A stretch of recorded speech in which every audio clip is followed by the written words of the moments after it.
وصل على رسوله الكريم وما بعد فأعوذ بالله من الشيطان الرجيم بسم الله الرحمن الرحيم يا أيها الإنسان ما غرك بربك الكريم حیا نہیں ہے زمانے کی آنکھ میں باقی حیا نہیں ہے زمانے کی آنکھ میں باقی خدا کرے کہ تیری جوانی رہے بیدار خدا کرے کہ تیری جوانی رہے بیدار مہمان سامنے ناظروں اور میرے علم کی درخشر مدھولوں السلام علیکم ورحمۃ اللہ وبرکاتہ. میں جس موضوع پر تقریر کرنا چاہتا ہوں اس کا نام ہے حیا انسانیت کا زیور ہے.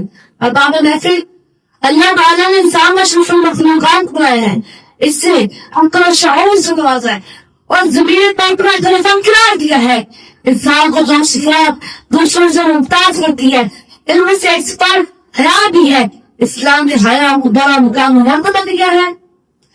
حیا اللہ تعالیٰ صفت ہے ان اللہ حج کریم. حیا نبی مکرم صلی اللہ علیہ وسلم کا کردار ہے. کان رسول اللہ صلی اللہ علیہ وسلم شدید الحیا. حیا اسلام اخلاق ہے خلق الاسلام الحیا.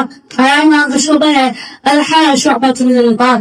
حیا کا نیچے بھی ہے الحیا لا ينقض. اب ارباب مکرم جب حیا آتی ہے تو برائیاں سے نفرت ہونے لگتی ہے. جب حیا آتی ہے تو برائیاں سے نفرت ہونے لگتی ہے. اخلاقی کام کا گھبرانے لگتا ہے. فحاشی سے طبیعت بھاگنے لگتی ہے. لیکن جب حیا ختم ہو جائے تو پھر دن کی برائی کی تمیز باقی نہیں رہتی بلکہ معاشرے میں برائیاں عام ہو جاتی ہیں.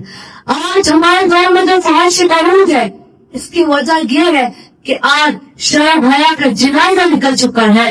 عورتوں سے مرے دعوت تار ہو چکا ہے. ہر طرف بینتا تصویریں نظر آتی ہے اور رسول کے نقصان اور فریب دعوت سے چلا کے ڈر بن چکی ہے.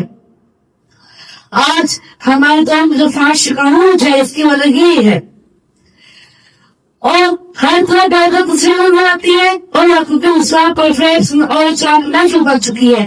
ایسے ملازم ہے کہ حیا کی دیے راستہ روکے جائے اور مغربی تہذیب کی بلائے اسلامی تہذیب کو بنایا جائے. جھکی نظام قیامت کا اثر ہوتی ہے.